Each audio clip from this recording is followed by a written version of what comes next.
April 7th, 2022, Baldwin County Planning and Zoning Commission meeting to order.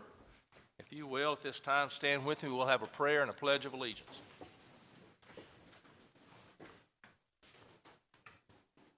Father, we're thankful to you for the day and for the blessings you've given us. We're thankful to you for the blessing we have of just living in this great county.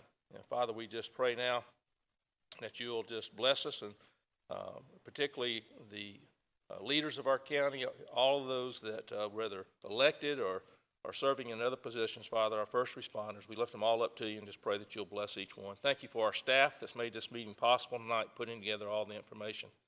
Now, Father, may we honor you tonight in the way we conduct ourselves and show respect to each other. And Father, we pray all this in the name of Jesus. Amen. Amen. I pledge allegiance to the flag of the United States of America and to the republic for which it stands, one nation, under God, indivisible, with liberty and justice for all.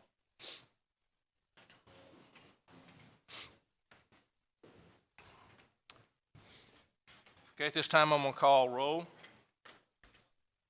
Daniel Nance. Here. Brandon Bias. Here. Robert Davis. Here. Plummer Tunsmeyer. Jason Padgett. Michael Mullick. Here. Greg Seibert. Here. Bill Booyer. Here. Jamie Stradiger. Here.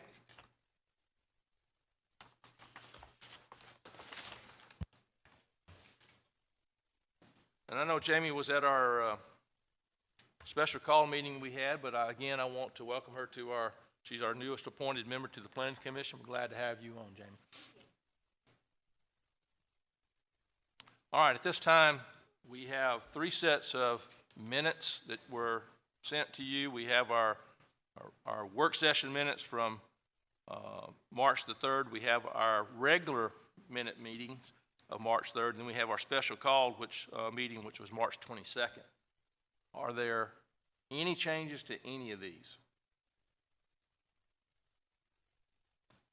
All right, well, then I would entertain a motion that we approve. I'll make a motion that we approve all 3 sets of meetings as posted. Okay, Michael Mullick has made a motion that we approve all 3 sets. Do I have a second? Seconded. Who was that? Greg? Thank you, sir. All right. All in favor say aye. Aye. Any opposed? Good. Okay. We have several items on our agenda tonight, so hopefully if you have come to speak to any of these items, pro or against, you signed up out front.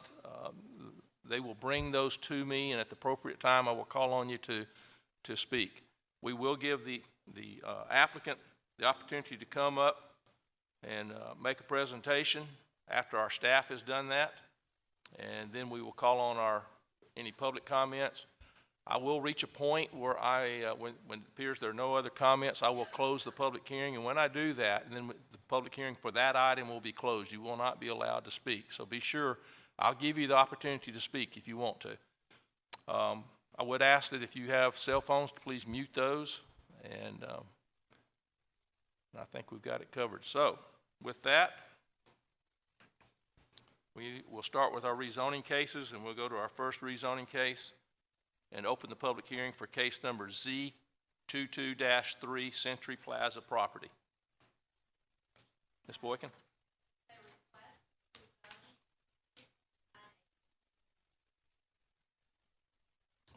The subject property is located in Planning District 32 and is currently zoned RA Rural Agriculture.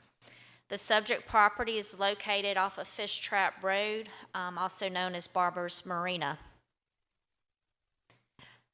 The applicant is asking for MR zoning, which is a marine recreation.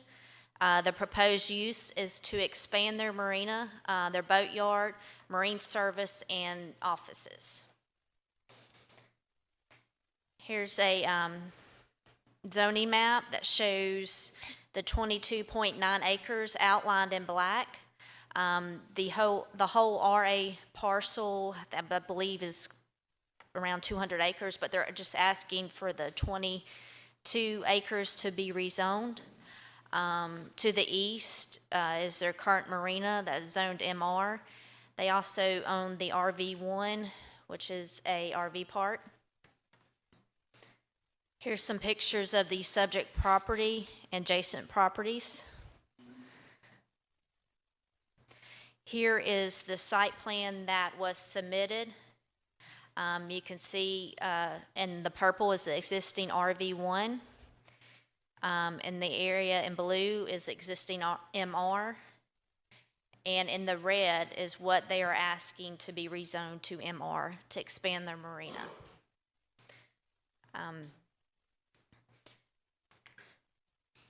Here is a map of the City of Orange Beach zoning. I got this off their website. To the south of the subject property is zone MR in Orange Beach. To the east, there is some PUD. And as you can see, the other that is white with blue dots is to be determined for the zoning for Orange Beach. We did receive some comments from ADEM. They just asked that the applicant coordinate with ADEM prior to any engaging in any land disturbance activities. Here you can see on our color code, the subject property is currently zoned RA and they're asking for MR. The property is located on the south side of Fish Trap Road. The adjoining properties are a marina and the rest is a timberland. The requested zoning designation is MR, Marine Recreation District, and according to the information that was submitted by the applicant, the reason for their request is to expand their marina, the boatyard, marine service, and add some offices. Staff has recommended approval for this rezoning. Thank you, Ms. Boykin. I failed to ask, does anybody need to declare any prior communication on this item? Okay, do you have any questions for staff? Okay, thank you. I have one person signed up, Charles Jerkowitz.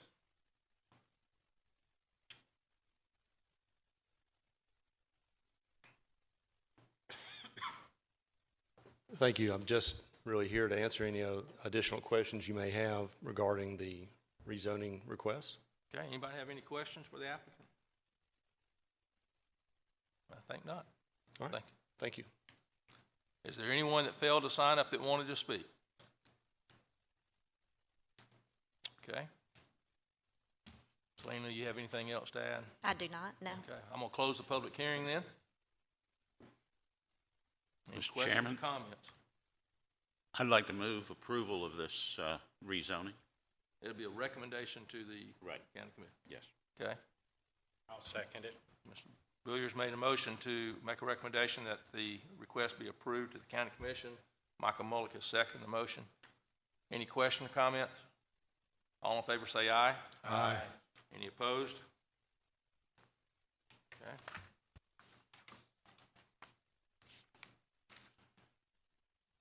This time then, I'm going to open the public hearing for case number Z22-4, which is the Smith property. Ms. Boykin? Now, let me ask it ahead of time this time. Right. Does anybody need to declare any prior communication on this side? Okay. All right. This is a request to rezone a little over half an acre. It fronts Highway 98 in Fairhope. It's located in Planning District 16. The subject property is currently zoned B2, Neighborhood Business, and the applicant is asking that it be rezoned to B3, General Business, in order to build a drive-through coffee shop. Here on the locator map, you can see the subject property is located by B3 zoning already. And then to the north and south of this B3 zoning is some B2. On the west side of Highway 98 is some B2 and residential RSF2. Here's a picture of the subject property and some of the adjoining properties. The applicant is asking for a drive-through coffee shop, so if this rezoning is approved to B3, the applicant will also have to come back for a commission site plan for the drive, to get approval for the drive-through. Here's their site plan that they submitted. You can see where their proposed building is, and they do meet the, all the setback requirements. As I stated, the subject property is currently Zone B2. They're asking for B3. Staff believes this is a compatible change with the existing development patterns in the area. They have talked to AlDOT, and it has been discussed.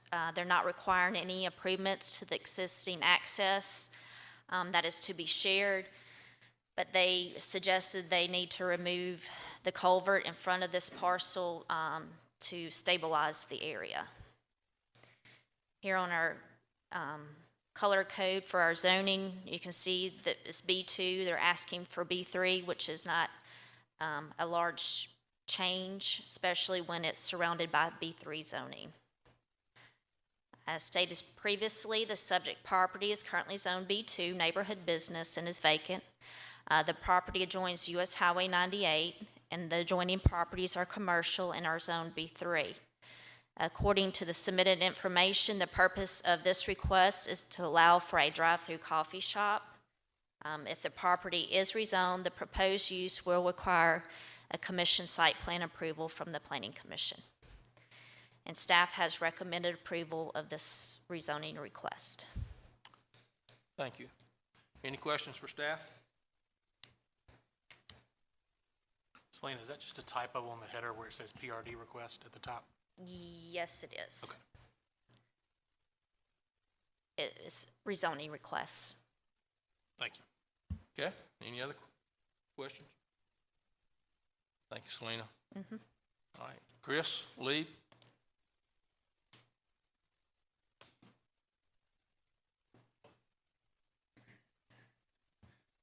Good evening, and thank you for your time. I'm just here to answer any questions that y'all may have. Any questions? Looks like you're okay. All right, thank you. I do have one, Chairman. I live right there. Just a question on the Heritage Oaks. Are you going on the drive that's past, like there's an existing old driveway in there, but you're going past that and coming in the larger commercial turn-in? Correct. AlDOT wanted us to remove that drive that goes into the property off of 98, and we'll be using the shared drive with Red Dot Storage. Yeah? Any other questions? Thank you, sir. William?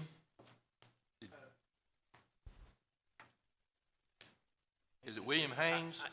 I am William Haynes. I really was just here in case y'all had questions as well. I'm the owner of the, well, hopeful owner of this property.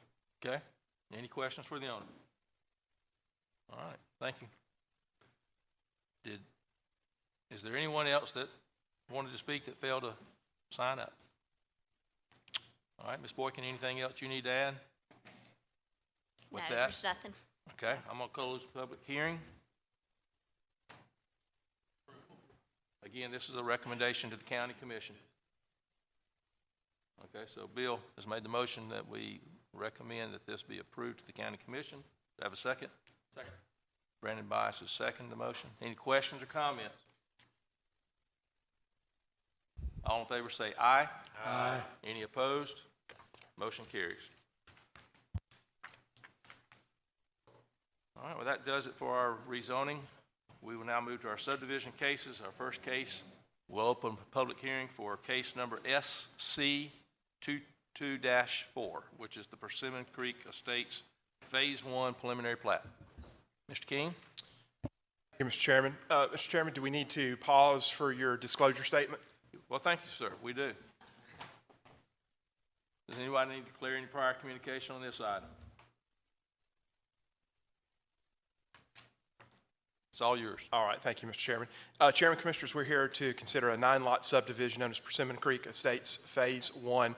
And Chairman, Commissioners, similar to the way we started off our work session this afternoon, I'll give the slight preamble that this case presents a combination of requests that many of the members of our current Planning Commission have probably not seen before. So we may spend just an extra moment or two on a few items because everything you will see is fully within the subdivision regulations, but it's a combination that many members of this planning commission have not seen before.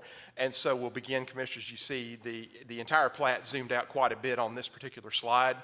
We'll get to the site details here in just a moment, but just from a location standpoint, so that you see that this is on the west side of County Road 64, just north of Interstate 10. You'll also see called out Lechner Road, which is an existing road traversing the property on the southeast side.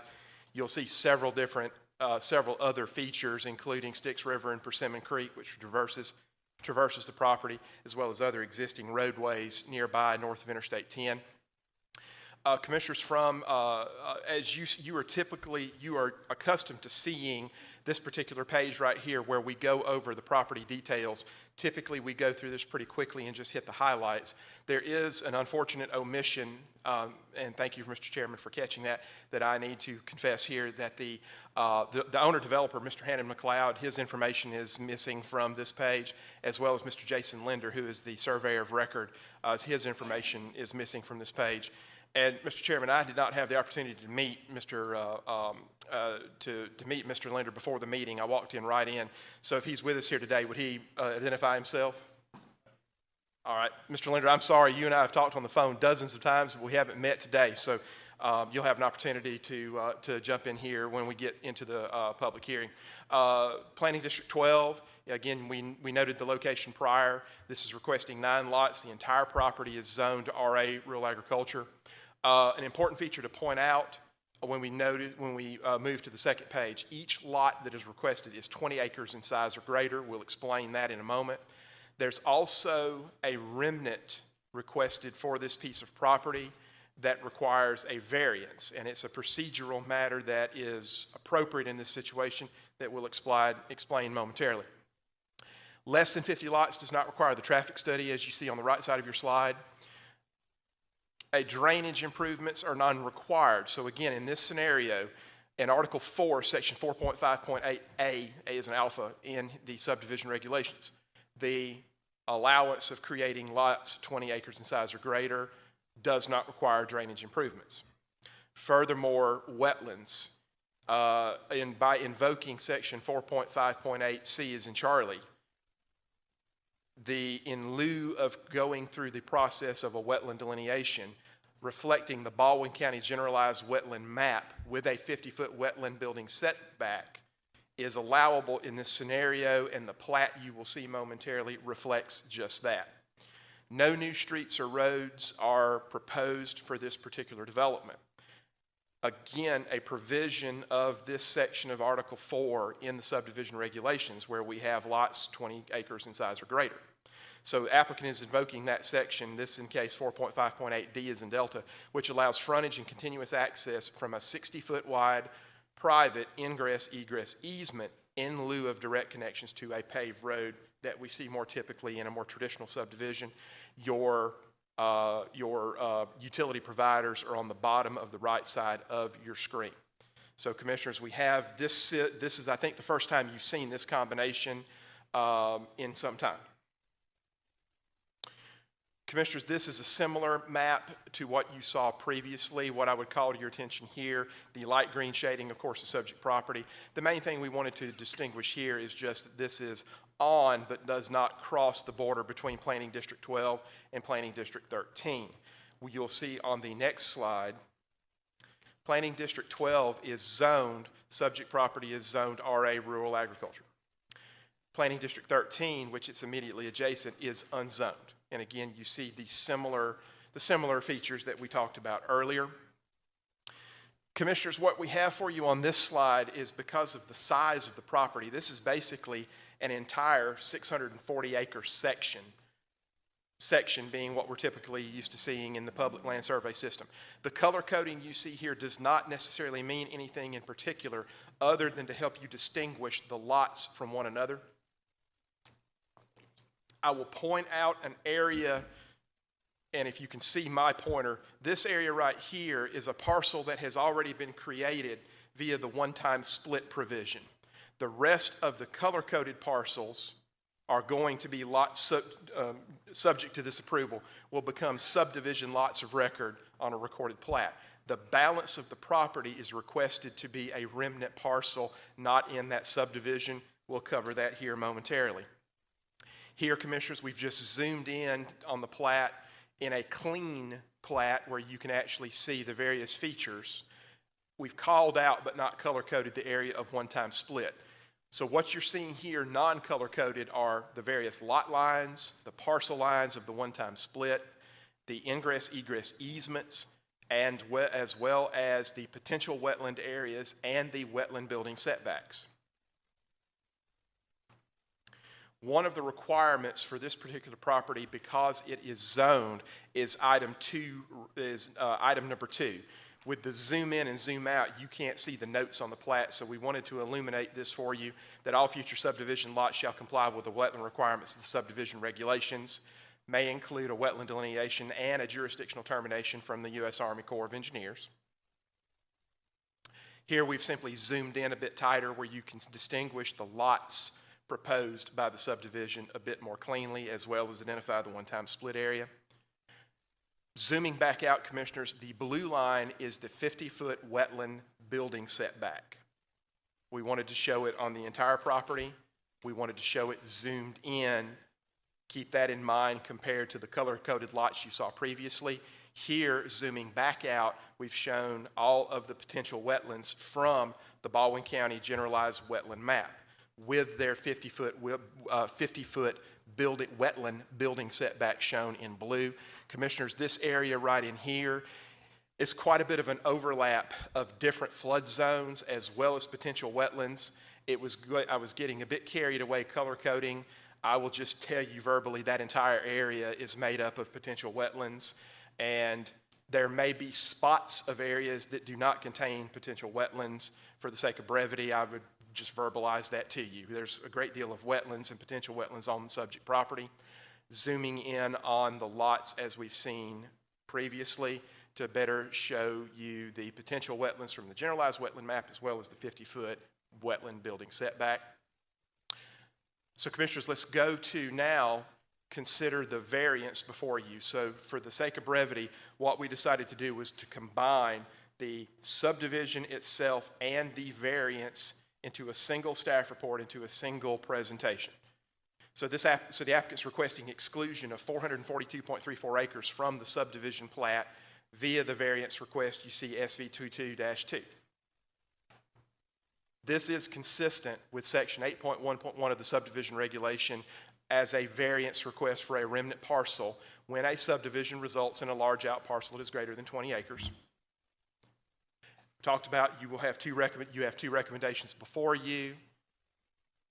The condition of approval of the subdivision is also approval of the variance request to make certain the two approvals work together, or the two considerations work together. And we talked about the condition of approval to reflect there's some wording required by section 8.1.1 that is only required in this variance request scenario. And as we mentioned, obviously you're excluding, the approval of the variance would exclude the remnant areas, the remnant parcels. So here, Commissioners, we just wanted to zoom way out so you could see the entire subject property and see the exclusion area as well as the one-time split that has already been created. This is just simply a bit cleaner map so you can see the entire property and the exclusion areas. So we'll begin with our staff recommendation for the subdivision.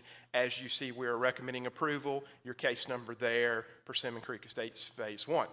There are some conditions of approval required in this particular case.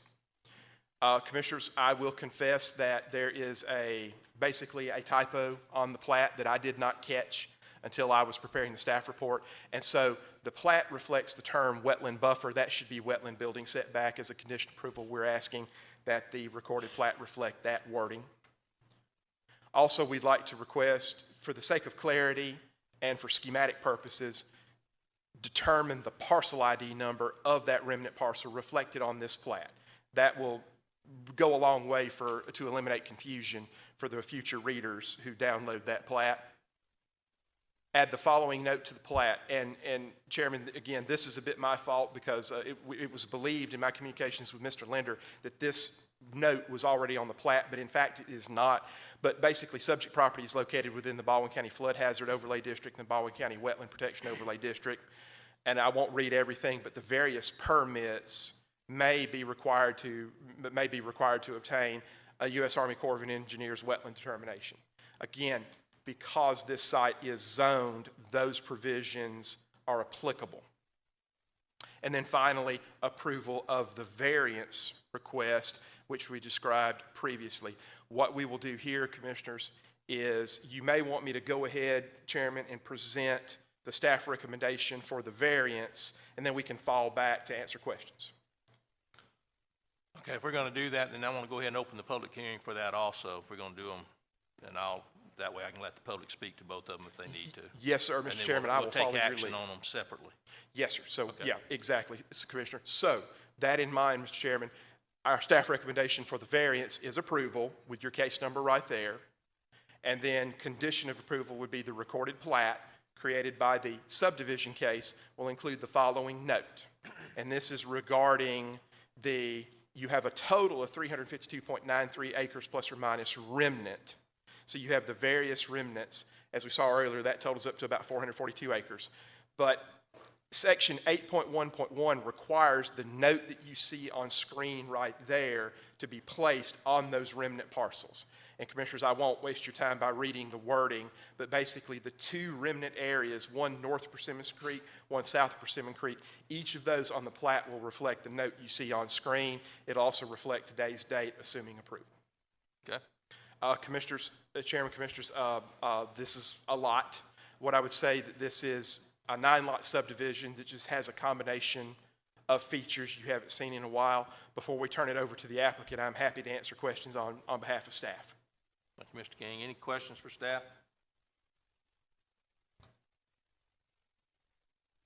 Okay.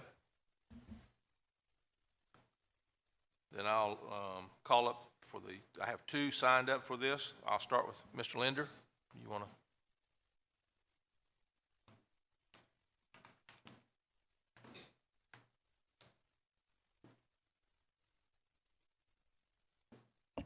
Thank you, Buford. I thought you did an outstanding job of describing this complicated case, but I'm Jason Linder, the surveyor of record. Entertain any questions that you might have.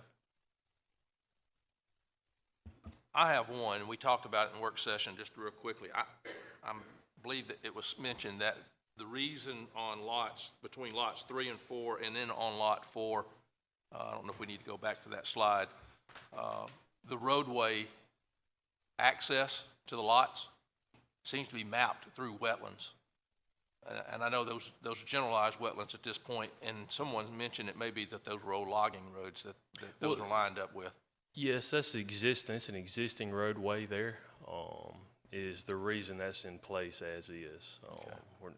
No road construction's planned here. That's the existing road that the property owner's planning to utilize for access to each of these lots. Okay. Any other question? Mr. Chairman, I would actually like to ask a question briefly of the applicant. Is the fact that the owner is going to access these remnant lots through this proposed 60-foot easement, do we feel like it's adequately documented that those remnant lots will be able to utilize that 60-foot easement for access? I basically just ask, and as a condition of approval, that we just make sure that's clearly documented, that that's appropriately, that access is identified on this plat. So if I understand it, is that the remnant parcels retaining right to these 60-foot ingress egress? Is that the question? That's right. Okay. And just make sure that that's documented, because if he sells these off down the road, at some point citizens start asking us, well, hey, this doesn't show that this is going to be access for this remnant lot. So that's something we can clarify, make it conditioned on approval. Would a note on the plat be appropriate stating remnant parcels retaining rights to the 60-foot ingress egress? Is that what you're looking for? Ultimately, we'll defer to you as the surveyor, but that's what I would expect, something along those lines. Okay, understood.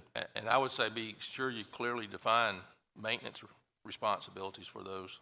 I mean, so you got a remnant parcel, is he going to share in the maintenance of those, the portion of the roadway that access his property? I'm just telling you, you want to consider all that. Don't just, those are usually left off, and then it becomes an issue later on, who's maintaining, who had the responsibility for maintaining the roadways. So what I'm hearing, listening to this, and I was making some notes here, is, Mr. Linder, you seem comfortable if we include that as a condition to make note of access to the remnant parcel via the existing private road, as well as define what the maintenance requirements are for that private road?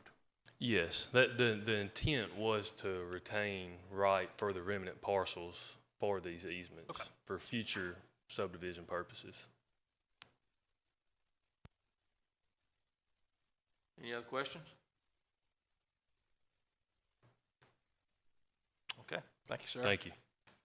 I have Manuel Pena.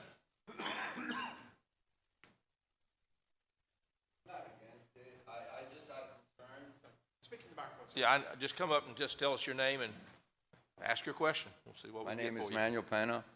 I am an adjacent property owner, and it kind of bites the corner. It actually bites, it kind of like jackknifes my property. I only got 3.5 acres, of course, nothing like this. My concern is the wetlands on that lot number 3. This area right here. When I get flooded out, which I have within the storms, that actually eases my wash off.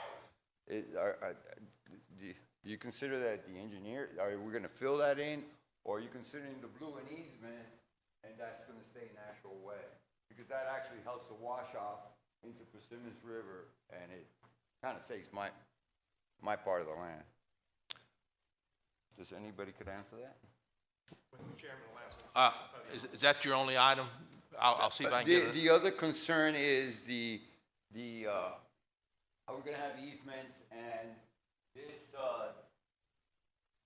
intended right away, that's a road that basically I and another neighbor maintain. Is that just going to, because it's not it's a private road. So basically my tractor and we maintain that road. Is it a deeded road that you? It's a deeded road. It's Oasis Boulevard, and it's basically just a dirt road that when we got there, you couldn't even drive up that thing. When I bought the piece of land, I started with an N8 tractor and a box blade, and that died. And then my neighbor, we were able to get another tractor, and we've been maintaining that road all the way. My property is actually and then I got a wash off that comes off the expressway that cuts the back of it. I'm also concerned they close that off. Is that green considered a wetland, and it's going to stay natural? Okay, the wetlands on there on the map that you're looking at are potential wetlands. They've not been actually defined. I understand that. I think the last hurricane and a previous storm flooded that area. I'm high up on one little corner.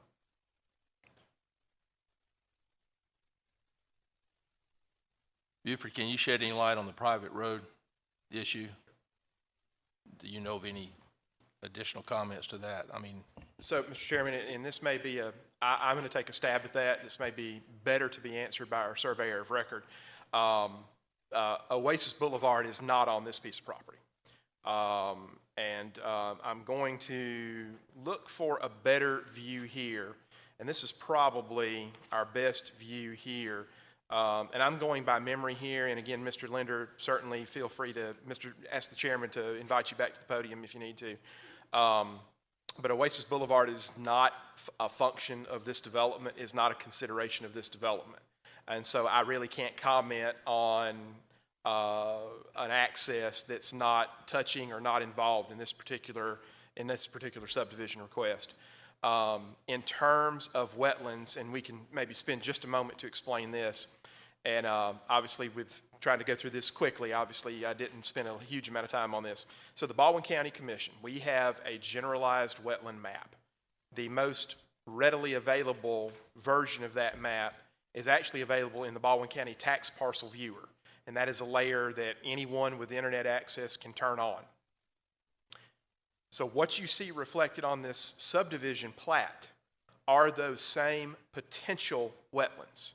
And without going on ad nauseum, obviously potential wetlands are mapped via various mapping procedures through aerial reconnaissance and are not subject to an actual ground survey.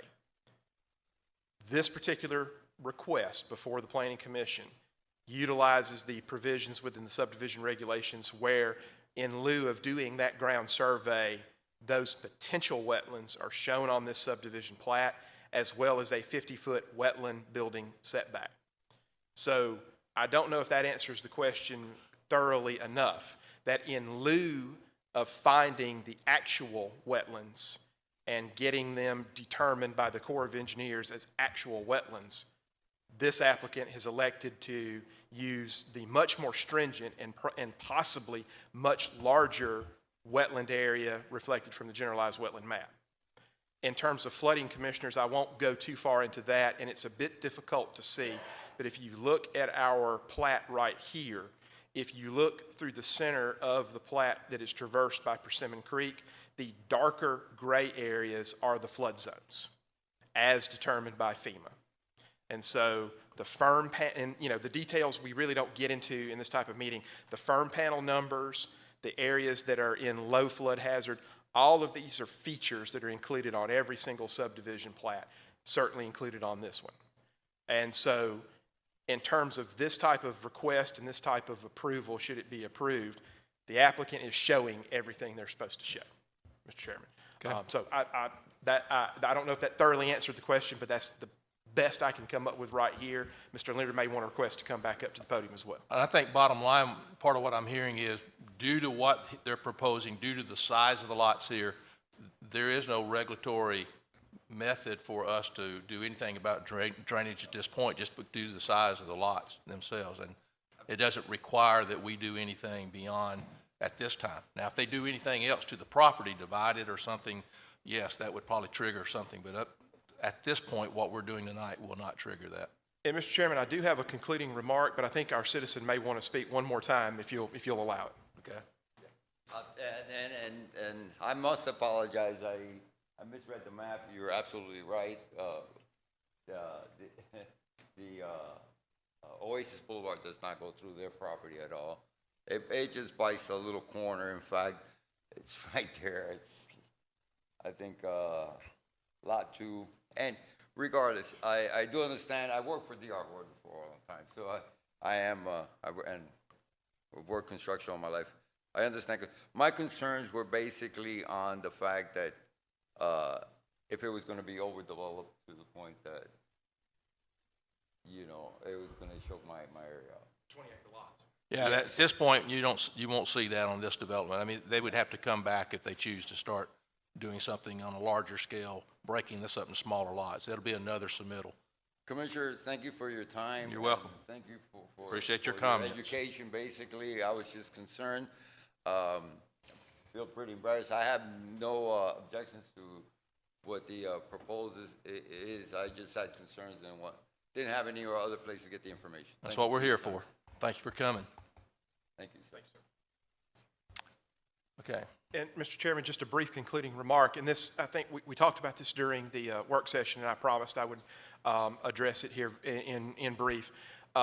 Just to underscore, because the subject property is zoned by Baldwin County and is subject to the Baldwin County zoning ordinance, essentially before any other future development, essentially before any land disturbance occurs, any building permits of any type, anything above and beyond traversing the existing roadways that may exist on the site, that will require a land disturbance brought to the Planning and Zoning Department for approval. That will almost certainly require a wetland determination from the Corps of Engineers before any further redevelopment.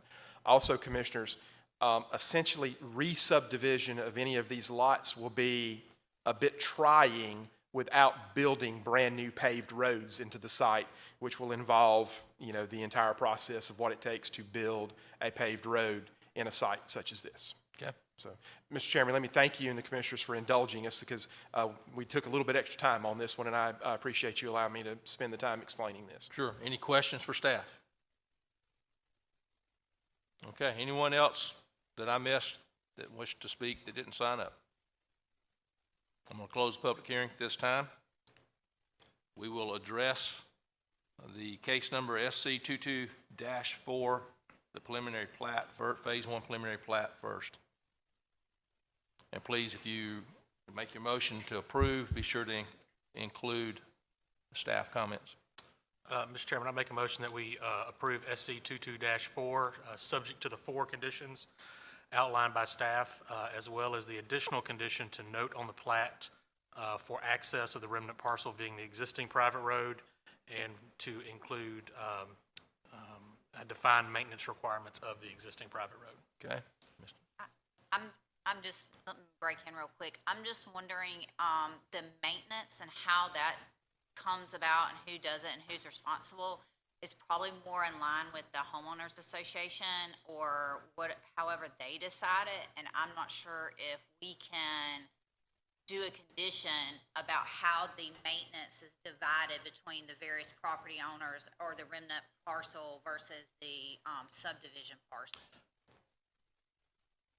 If we did a subdivision and they were private roads, we would not expect to have some documentation as to how those roadways are going to be maintained? Well, I think we would, but I think that would be more within the subdivision and how they decide that the roads are going to be maintained, and if the remnant parcel has any responsibility for maintenance. So I'm not sure if we can tie the remnant parcel in with the maintenance of the road just because they do need to use it for access to the remnant parcel. That's what I'm worried about, that we don't have the jurisdiction as the planning department to make that determination. Okay. Trying to think how to craft that condition then. Would it be that the condition could become, it will be up to the property owners to define the maintenance requirement of the private road? For the subdivision, The Or the subdivision, I believe, not the, would be the not the ones remnant required parcel. to determine the maintenance. I see what you, yeah. So in that case, all right, let me see if I can amend this, this 5th condition, that there will be a note on the plat for, so we can't, does that? Essentially, Commissioners, we're memorializing that this body acknowledges that may be an issue for the eventual property owners to address. I'm going to just insert myself here real quickly and just say, I think what we need to do is, item 5 would be a recommendation from the Planning Commission that's non-obligatory, and it's not a condition of approval, encouraging them to put some document in the record to identify this. Because I would agree 100% with Mr. Pumphrey, except for that this is one of those large acre lot subdivisions, which doesn't require any roads. It just requires the identification of easements. Doesn't go into any detail how those easements have to be maintained, or even if they are opened, the right-of-ways that opened up. And so they certainly can put something on their plat that discusses this, but I don't think we can legally require them to. So I would just pose that that be a recommendation that doesn't amount to a condition of approval. So in that case, we need to strike my 5th condition. Okay. So you're making a motion to approve, subject to the 4 conditions by staff. Yes. Mr. Bison made a motion to approve, subject to the 4 conditions by staff. Second. Mr. Davis seconded. Okay. Any questions, comments before we vote? All in favor say aye. Aye. Any opposed? All right, that motion carries. Then now we'll also consider case SV 22-2, which is the subdivision variance request. Anybody signed up on that one? Anybody signed up on that one? Was there any? Yeah, let me just make sure. Mr. Linder, you're the only one signed up for that one. Did you need to add any comments as far as the variance goes? Okay. All right. We'll close the public hearing on that then. Mr. Chairman, I make a recommendation to approve, subject to staff's additions. All right, Mr. Bice made a motion to approve subject to staff conditions. Seconded. Mr. Seibert has seconded the motion. Any questions? All in favor say aye. Aye. Any opposed? All right, that motion carries. Mr. Chairman, I'll be recusing myself from the next case. Okay. We'll open the public hearing then at this time for case number SC 22-9, which is the re-subdivision of Lot 2, East 90 subdivision, preliminary plat approval. Mr. King? And, Go ahead. and Mr. Chairman, Anybody else needed to declare any prior communication on this item before we get started? Thank you, Mr. Chairman. I'm always looking out for you, Mr. Chairman. I know. And Chairman, Commissioners, so the case, the subdivision case we have before you here is a more traditional subdivision that you consider from time to time. And this is a 4-lot subdivision. This is a re-subdivision of Lot 2 of the East 90 subdivision. Commissioners, you'll recall the East 90 subdivision is a subdivision this Planning Commission considered it just under a year ago. I think it was July of last year when we considered the initial East 90 subdivision. You see the entire plat right there on your right. That prior subdivision, you see the slide number of it on your screen. Commissioners, if we look at our site data, this is located west of Ard Road and US Highway 90 in the Elsinore community, about 3.5 miles east of Robertsdale. That is unzoned planning District 13. Requesting 4 lots. Your lot sizes are shown on screen as well as all your setback data. This does not install new streets. They're all fronting on US Highway 90. Mr. Stuart Smith of Goodwin Wilson Kaywood is with us here today. Ms. Thompson with GMC provided the engineering support on this. And you see Mr. Trebesh there as your owner developer. Traffic study is not required because of less than 50 lots. The drainage improvements are not required. We'll show you a drainage narrative that Amanda provided for us. There are no jurisdictional streams, no wetlands on the site. There is an existing stormwater management area that we'll show you in just a moment. All the lot sizes are greater than 40,000 square feet. Your utility providers are on screen in the lower right hand. We had to rotate the plat to get it to fit on this slide right here. We'll zoom in for you here in just a moment, Commissioners. This is what you see here. The inset is an existing stormwater management area, and following subdivision regulations, it has been reflected on the plat with a 5-foot natural buffer. And so that area is actually right here in proposed Lot 1. You see the enlargement right there. We zoomed out a bit here, Commissioners, so that way I could show the lot numbers in a little bit bigger text. We also zoomed in on your vicinity map. You'll see here, this is just east of you'll see this is just east of the dividing line between Planning District 12, which is zoned, and Planning District 13, which is unzoned. And so you see the property called out here and some of the surrounding property features. Again, just kind of highlighting the 2 planning districts, this one being Planning District 13 unzoned. Aerial image of the property. We'll have a clean image in a future slide. And you see Ms. Thompson with Goodwin Wilson Kaywood provided our drainage narrative, not recommending drainage improvements. And thank you to Ms. Weezy Jeffers for reviewing that for us with the Baldwin County Highway Department. Here, just emphasizing and enlarging that no construction is being proposed at this time, no improvements. There will not be an increase in impervious area that would affect the natural flow off the site. There was a wetland delineation performed on this particular property because it did show up with potential wetlands on the generalized wetland map. You see both pages there from Mr. Craig Martin, Wetland Sciences. They concluded the entire site consists of uplands. As you saw earlier, there is an existing stormwater management area that they've properly identified. And as you see here, we zoomed in on that they've determined this site is comprised entirely of uplands. And so therefore, our staff recommendation is approval.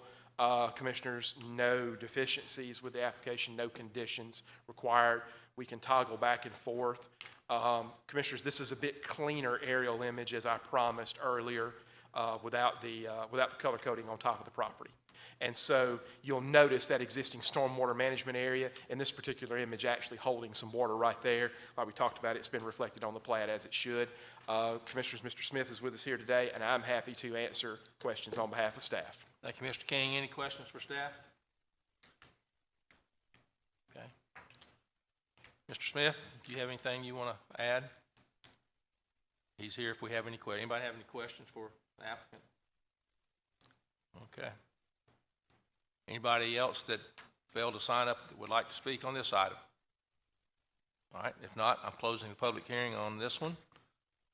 We'll entertain a motion.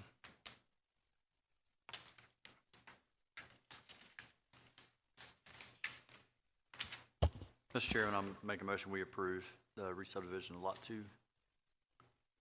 Okay, Mr. Nance has made a motion to approve. Do I have a second? So I'll second it. Mr. Davis made a second. Any questions, comments? All in favor say aye. Aye. Any opposed? All right, motion's approved.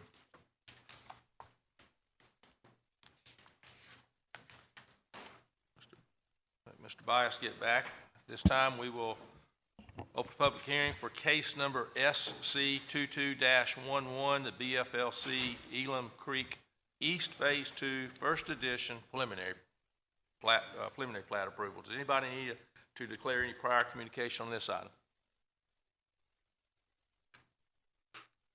Ms. Booth? Good evening. You have before you the re-subdivision of Lot 5, BFLC Elam Creek East, Phase 2 subdivision. It's a 5-lot subdivision. This is located in Planning District 13. It is unzoned. The 5-lot description acres are there, and all of 3 acres or greater. There are no new streets proposed. Surveyor of record is Trent Wilson, Wagon Wilson Surveyors. The owner-developer is Bell Fountain Land Company. There was no traffic study required, as the lots do not trigger the traffic study. There were no drainage improvements required, and a drainage narrative is included in the staff report. There were some wetlands that were shown. There are jurisdictional wetlands that are already on the plat from the previously recorded subdivision. There were some potential wetlands that were recorded previously without the benefit of a wetland delineation. There has been an updated delineation, and there are no additional wetlands. So the only wetlands that are shown are the ones that were previously recorded, which are jurisdictional. All lot sizes are greater than 40,000 square feet, and there's utility providers. Your plat. Zoomed in vicinity map. There's your 5 lots showing the lot sizes and acreage.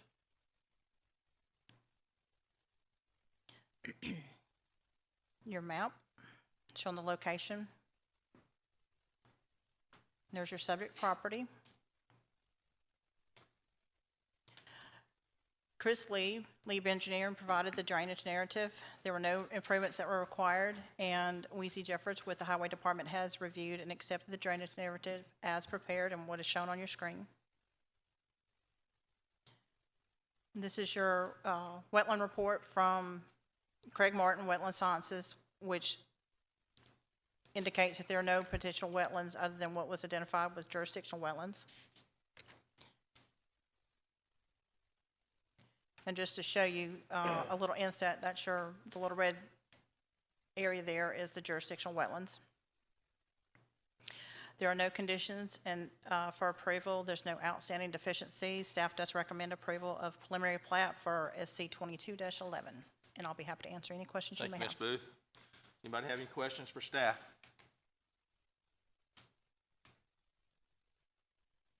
All right, I have none. I have signed up Trent Wilson.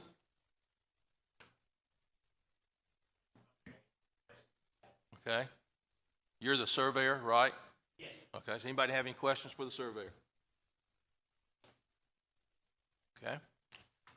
Then I have Diane Long.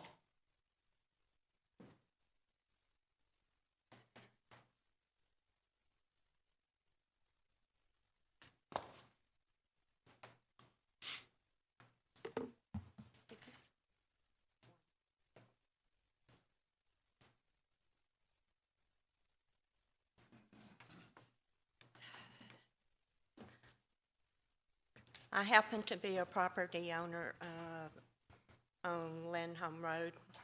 We were here about a year ago when this whole development was up for approval, and there were 2-acre lots that were approved. Ms. Long, could you, just for the record, can you give us your name and address, just so Okay. we'll have that? Okay, my name is Diane Long. I live at 28349 County Road 87, and I am a Lynn home. So it does matter to me what happens in this community. These are when these lots were approved initially, they were to be no travel trailers, no single wides. Only thing that was allowed was a double wide mobile home or houses. As you can see, this is what's going on out there. This is what is being put up on these 2-acre lots. It is looking like a depressed area. It looks like we've got druggies in these RVs, and they're bringing in these single sheds, and I think they're converting them to residences. And if this is going to happen on these further lots, I mean, we're going to have a very depressed area out there, and I am totally against it. And the other thing that bothers me, we've got these travel trailers. What are they doing with, do they have a septic system? They don't have a septic system. What are they doing with their waste? And then you're looking at a health hazard with this being in place. And so you answered I had a question about what size these new lots were going to be, and so these are going to be basically about 3-acre lots on these new ones. But I know that there are some other people that have had concerns. I know Austin Pittman was going to send an email, and I know Kathy Irwin sent an email. And we like our nice little community. We all take pride in our community. And I know that things can't stay the way they have been forever, but we do want it to be a respectable area. And the other thing that bothers me is that we've had in the past, this was a hunting community. And with all of this development that is going on, we're going to have our wildlife is going to be leaving. And I even had a black bear come up and be at my back door. So, you know, this is one of my main concerns is what are they going to put on these lots? So that's my main objection. Okay. Thank you. Thank you, ma'am. Unfortunately, my answer is not going to be one you like, but the fact that this is unzoned portion of the county limits the ability of the county to do a whole lot with what they put on their lots. Even though they were approved not to allow? Can you answer that? I'm not aware of any restrictions prior on the previous It was not division. it would not have been a restriction by this body if they had imposed something in restrictive covenants, which we don't enforce. Then that would be something you would have to take up through a different body. It would not be through us, because we don't enforce covenants and restrictions. Now, if they did in fact list that in their covenant restrictions, you have something you could pursue in that line, but not through this planning commission.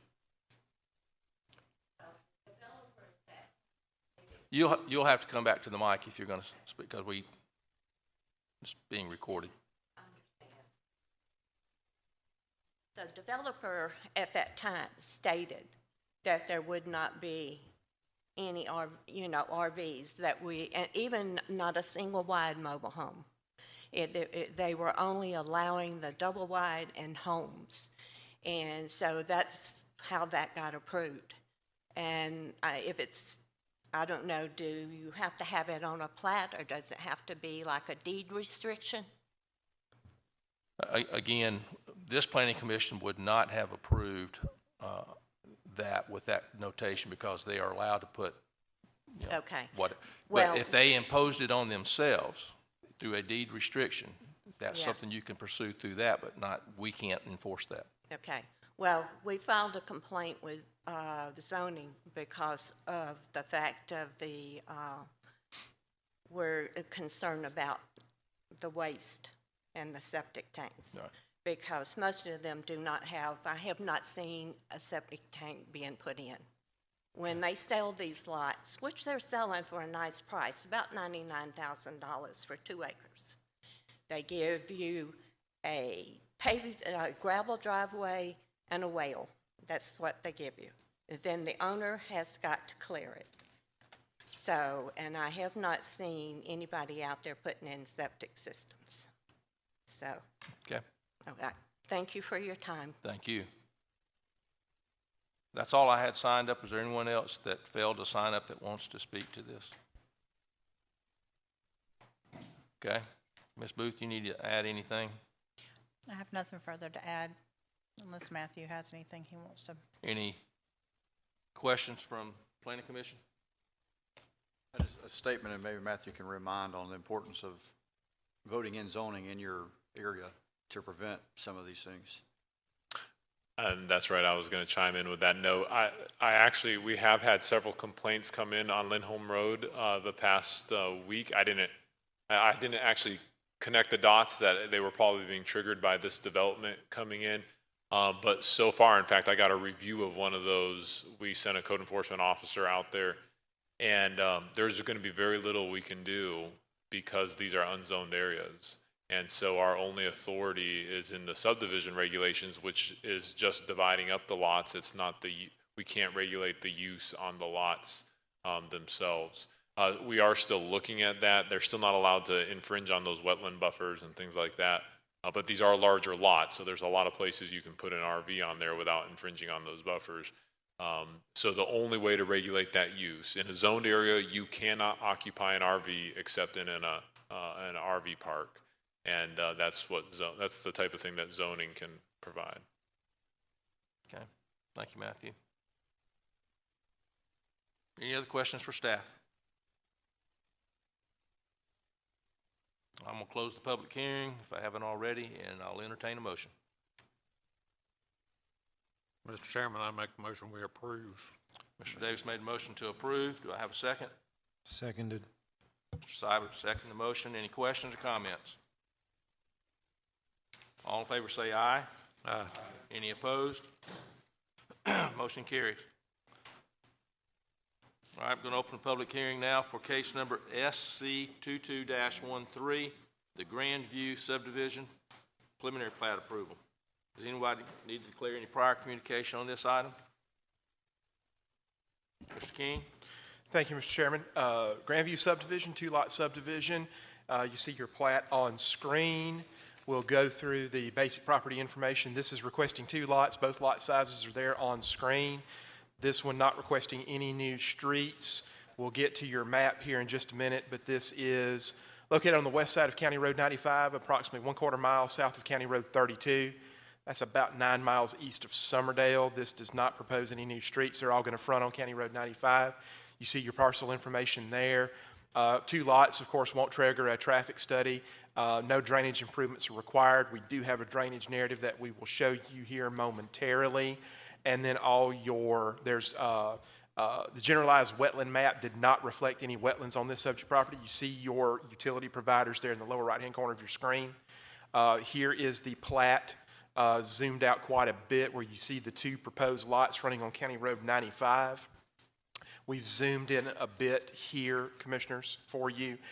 This particular one does have the topography turned on in the particular version that we have for you right here.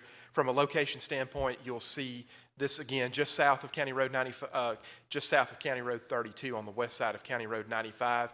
I zoomed this out enough where you could see that it's fully within Planning District 22, and I zoomed out enough so you can see the lower right-hand corner, the lower southeast corner of Planning District 13. This is zoned and is zoned RA Rural Agriculture, and you see it and most of the properties surrounding it are RA. All of these lots, the lot sizes proposed here will not request a change in zoning. And we have a pretty clear aerial image for you as well, Commissioners. Mr. Hamlin, you'll see Mr. Hamlin provided a drainage narrative. Drainage improvements are not recommended.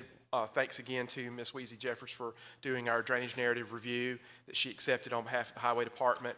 As you've seen before, we zoomed in on this area of our drainage report, explaining they will not cause any downstream adverse effects by not having drainage improvements on this site.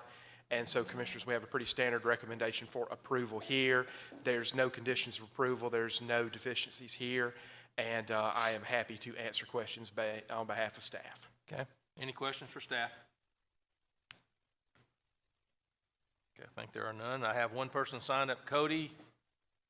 I'm not sure about your last name.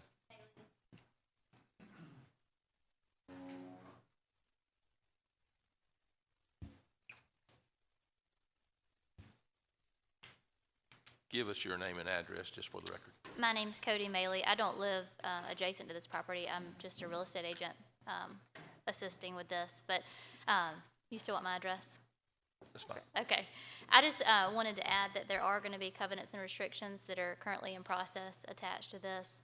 I'd say the primary one is going to be no pre-manufactured mobile homes. Recreational vehicles may be located upon said lots but not used as a residence. There are a few other ones, but those are the primary ones. So just wanted to add that. Those are in process of being developed right now. Okay. Any questions? None? Okay, thank you. Thank you. That's all I had sign up. Did anybody else want to speak that did not sign up? All right, if not, I'm going to close the public hearing. I'll entertain a motion. Mr. Chairman, I make a motion we approve. Mr. Bice made a motion to approve. Seconded. Oh, Mr. Seibert? Okay. Any questions or comments? All in favor say aye. Aye. Any opposed? Motion carries.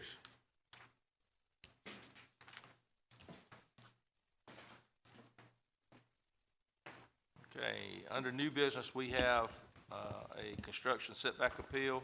Is this a public hearing? It is not a public hearing, no, Okay. sir. So we will now have case number HCA 22-2, Synergy Homes Highway Construction Setback Appeal. Commissioners, there are a number of different rule books that you all have authority over. This is one of those. Thankfully, it's a very short rule book, but it's the Highway Construction Setback Appeal. So you have to kind of temporarily take yourself out of the subdivision world and the zoning world, and now this is going to be a whole separate thing that you evaluate and give approvals on. So Highway Construction Setback Appeal, or this case, is a request to, it's an appeal to allow a structure already under construction to remain in the highway construction setback. This is an existing Hoyles Heights subdivision, and you have the slide and recording information there. You can see the location map on the screen. The subject site is just north of the town of Silver Hill. On this next map here, there's a lot of colors. The blue on the bottom is Silver Hill. Then there's like a gray area, that's unzoned area. And then you see the colors for the zoned area. So it is in a zoned area, Planning District 12. The important things to note here, this home fronts County Road 55, which is a minor arterial according to the Federal Highway Roadway Functional Classification System. Essentially, all roads get some type of classification. The main corridors are minor arterials or major arterials. Then you get down to collectors, minor collectors, and local roads. With that, we have this law in Alabama that is actually just for Baldwin County, but it is a state law, one of our local laws, called Regulation of Setbacks. And it says the Baldwin County Commission, through the County Planning and Zoning Commission, shall regulate the construction setback from the center line of any state or county public highway. Going to jump forward. It's based on, you see E there, the functional classification, and the construction setbacks required for each classification are established as follows. And you see number 2 there, minor arterials are required to have a 100-foot setback. And again, that's from the center line of the right-of-way. The purpose for this is understanding the rapid growth in Baldwin County and the need to then expand major corridors down the road potentially. It can be very costly to acquire that right-of-way and create these situations where if that right-of-way is acquired, these homes are now right up near the road. So this highway construction setback ensures that structures are built further back. So the rule is that, letter F of this rule book, No permanent structure shall be erected or constructed within the designated construction setback. And if someone doesn't like that or has an issue with that, or it creates a hardship, it gives them an opportunity to appeal that to y'all as the Planning Commission. Okay, and I'm going to come back to that in just a moment. So we use something called the Highway Functional Classification Map that's maintained by ALDOT. It's an online virtual map. It's open to the public. You can access it through their website. But if you zoom in this area, you see County Road 55 is this vertical line here that's green. For them, that's a minor arterial. You can see 104 along the bottom going through the center of Silver Hill. County Road 55 is a major, I'm sorry, not County Road 55. That's County Road 49, I believe, right there is a 52? 52 there is a major collector. But you see the subject site there on that minor arterial. So here is the site plan that's been submitted by this applicant. So first of all, you see the property line here in blue. You see the 20-foot building setback. Now this is on the recorded subdivision plat. Here you see the building that's under construction. I mean, this building is built. They haven't completed the inside yet. There is a shingled roof, I believe a shingled roof on this structure right now. Here's County Road 55 center line. That means the setback, when you do the 100 feet back from there, goes right through the center of this building. Now, some of the confusion that we deal with every single day, this is in Silver Hill's building permit jurisdiction. So Silver Hill issued a building permit without them getting the applicant getting a land use certificate from us, since it's in a zoned area. As a result, we did not evaluate whether or not this was proposed to be constructed in this setback. So here's the picture of the house. Again, a long way, it's quite a ways along for construction. What you can see here in this picture is that there are many existing houses that were constructed in the highway construction setback along this road and in this particular subdivision. You can see a row of, I believe it's 3 houses in a row right here that this is lined up right in line with, that are all in this highway construction setback. Here this is from a visual perspective, aerial photography. The blue lot, again, is a subject site. This is a slightly older photo, so you don't see the house under construction yet, but it's right in line with these other 3 houses, which, as you can see, are well within the highway construction setback. So I'm going to go back now to your rule book, which is that local statute. And we said any landowner or other aggrieved party may appeal any decision made pursuant to this section by filing notice with the Baldwin County Planning and Zoning Commission within a reasonable time after such decision. On such appeal, the Baldwin County Planning and Zoning Commission shall have authority to grant such relief as it may deem appropriate to remedy a gross inequity or extreme economic hardship as may be occasioned from the strict enforcement of this section. Now, sometimes y'all do with variances to the subregs and the zoning ordinance, and those are very stringent. You know, economic hardship is not something you can consider with those. There has to be a hardship on the land. This is much broader, and so that's why I wanted to make it clear that you have much more opportunity to grant relief here. So staff's recommendation in this case is that the highway construction setback appeal by Synergy Homes LLC be approved based on the applicant's apparent reasonable reliance on the recorded plat and previously constructed homes with building permits issued by the Silver Hill Building Department.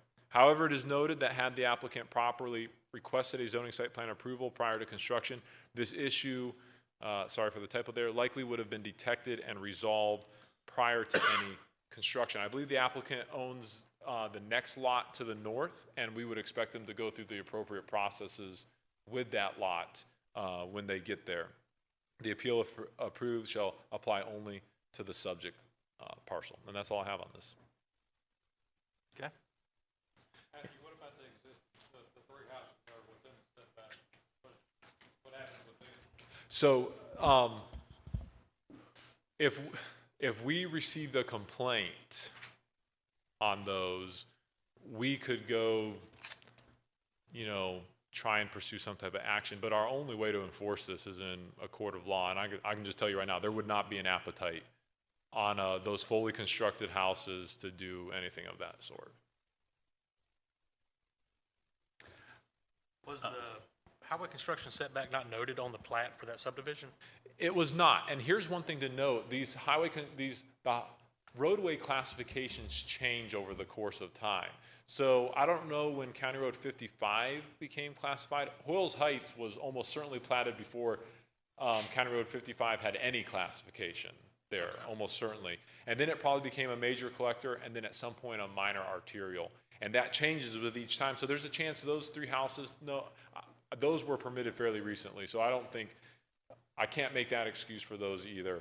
But whatever the case, it did not get caught at Yeah, I that mean, time. it looks like one on the other side of, I guess, Hoyles Avenue, looks like it's probably behind the construction setback, but yeah, I mean, I get it. That's right. That is a good point. Now, Matthew, is this a house that's being built for a specific individual, or is this a spec house? So this isn't a public hearing. We do have the applicant here. I believe he's a builder, and he can answer any of those questions. Okay, thank you. Any other questions for staff? Matthew, has there been any discussion, is there a remedy for this down the road? You know, is there a, you know, because this is, and I only ask because this is similar to the case we're dealing with in Point Clear with, you know, Fairhope issues a building permit, but there's no cross-referencing with, you know, how it affects us, and this seems to be a similar situation. Is that just a matter of independent entities working independently? That does have a lot to do with it. I think this case has really helped the town of Silver Hill be reminded that there are these zoned areas, and that we've had several conversations with them, including reminding them about the county revenue map, which is a handy tool, and encourage them to always check that map when they get a building permit to confirm zoning and whether or not a site plan approval is required. But you're right, this is something that with 14 municipalities who some do outside their limits, some don't do outside their limits, it is a constant thing that there is no simple solution on the horizon. Okay. Matthew, 2 questions. One, is we setting a precedence by doing this one for the next lot that you said they own? So are we at, you know, is that going to be a second approval? There's construction hasn't started, so there is an economic hardship here that might not exist there. And the second, maybe is a legal question. Is there any liability putting that house close to, you know, or approving, the others have been built. I mean, you know, highways get built, houses get closer to the road, but from a safety or any other type of standpoint that we're taking on by approving something that's, you know. So one thing to note here is all y'all are doing is granting an appeal to allow them to build in the highway construction setback for this single lot, and it'll be completely in your discretion on whether or not to grant that for the lot to the north. Now, I think that they're going to be able to make some argument because the area behind that lot does not leave much buildable area and still meet setback requirements. But they're going to need to come and do it through the right process. This appeal needs to come before construction. And if we find a situation where the house is halfway built and then they come to us with an appeal again, our recommendation may just be a denial, because at some point they need to follow the steps on the correct process. But it doesn't obligate you to any future decision. So what happens if they decide to widen the road in the future and take it from a 2-lane to a 4-lane? And then they're going to need right-of-way for the widening of the road. And they're within the setback. What do you do then? Yeah, well, I mean, that's why these are not something we would grant freely in the future, because this is a road that is almost certainly going to need to be widened in the future. The good news is there is maybe an opportunity to widen one direction versus the other. But you're right, that is going to become a big issue down the road when this road needs to be widened. But there's already 3 houses it's going to be a big issue on, and at this point, we feel like this is the appropriate action in this situation.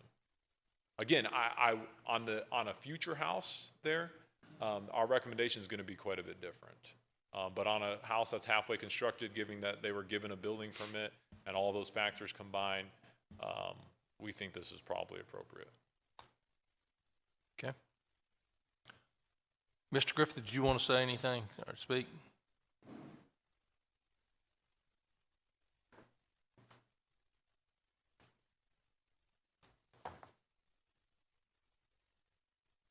Good evening. Just here to answer any questions if y'all need them.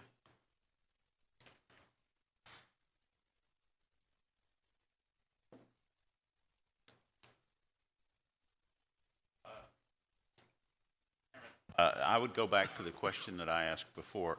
Is this house being built for a specific client, or is this a spec house, or all three of these, I guess, maybe spec houses that I'm assuming you built? Yes, sir. It was a pre-sale, and in January, and then we could not meet our deadline, so it fell off because we had to stop work order on it. So it basically, right now, it is a spec house. Okay, thank you. Any other questions? Thank you, sir. Thank you. So I have a question for staff. The three houses that are existing were probably, they fell through the cracks too, is my understanding. That's what it appears, yes, sir. Okay. Now, we're adding one more to the north. You know, there's one more lot that, you know, with this 100-foot setback, if I get the number right, you know, it's probably not going to leave them room to put a house on it, on that lot. I mean, it's understood, I think, that we're across, or these soon-to-be 4 houses are across the line in the construction setback. I mean, do you put something in about, you know, let's say they come with plans to widen 4-lane 55, you know, you maybe leave ourselves room where they could put, you know, I don't want to say driveways in the back of there, you know. I guess when that one, if they're disallowed to build on that, or if there's not enough room to build on that one lot, you know, I hate to box ourselves in on what the highway department's going to require on where we got in their way. Mr. Chairman? Some of that will probably could potentially go to the Board of Adjustment to that issue, the empty lot, right?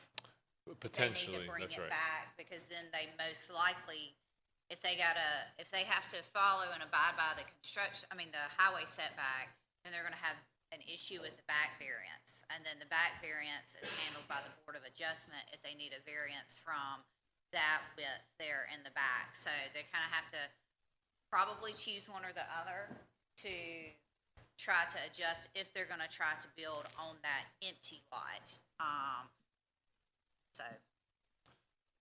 Is there only one lot left, Matthew? After this one? I believe that, do you have 2 on this, front counter?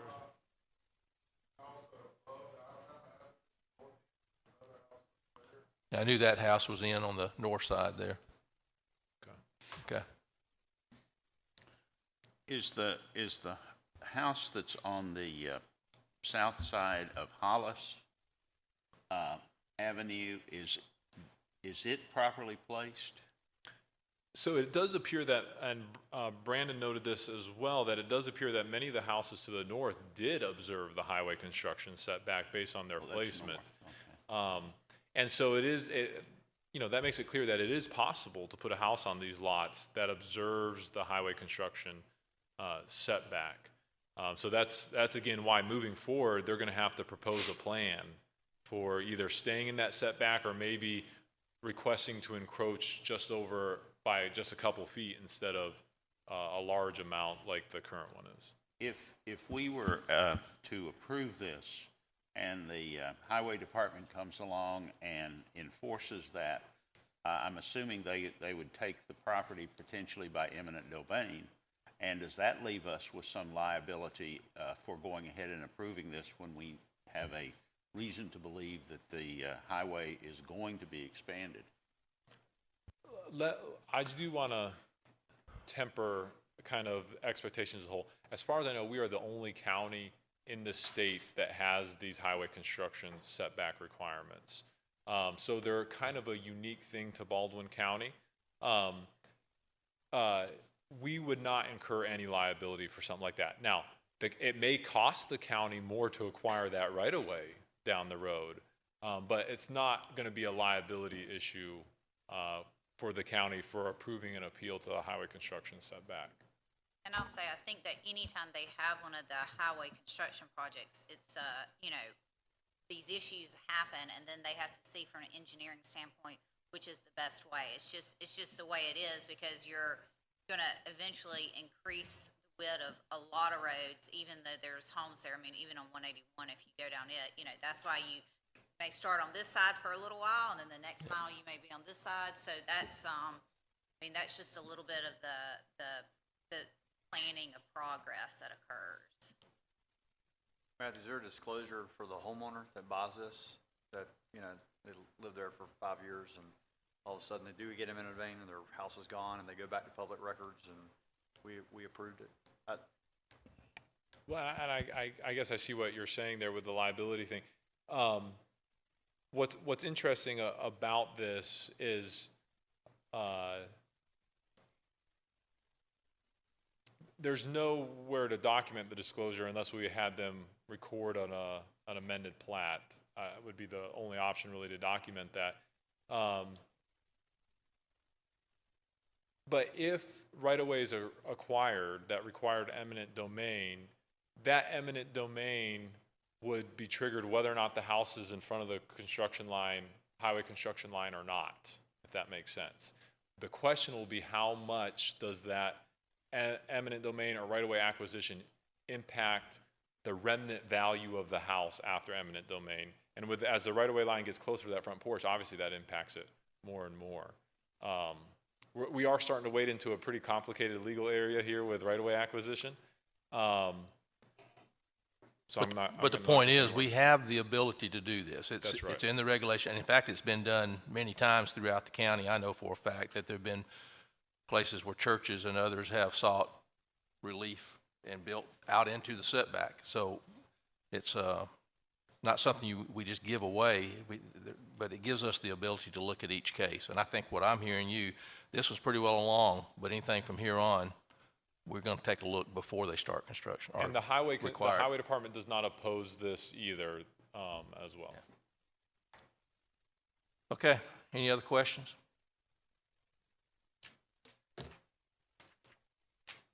Okay, I'll entertain a motion.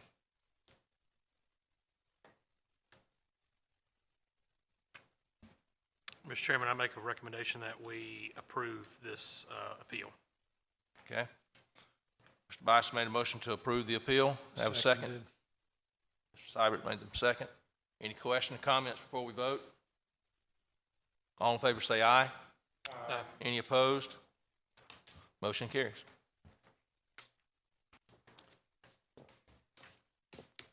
Okay, that ends our cases for the night. Are there any public comments? Anyone like to say something before we move into our reports? Okay. Staff comments. Matthew? No, sir, other than if you have any feedback on the zoning ordinance, amendments, continue to send those our way. Okay. Legal counsel? I don't have any. I appreciate what Matthew presented us today about the proposed amendments. Where are those found if anybody wants to see them from the general public? So once we go through the public hearing process, those will be posted on the website. Currently, they are online. If you go on to upcoming items on our website, they're on there in Planning Director's staff report for upcoming items for tonight's meeting. But they'll go on as an official item on the front page of the website once we start advertising the public hearing. Thank you. Okay. All right, our next meeting then is May 5th, and we'll have our work session prior to that meeting. Since we do have an item on that agenda, maybe we'll have a report prior to that on the Little Point Clear, so if that comes to pass, so we'll see. Anybody have anything else? All right, we're adjourned.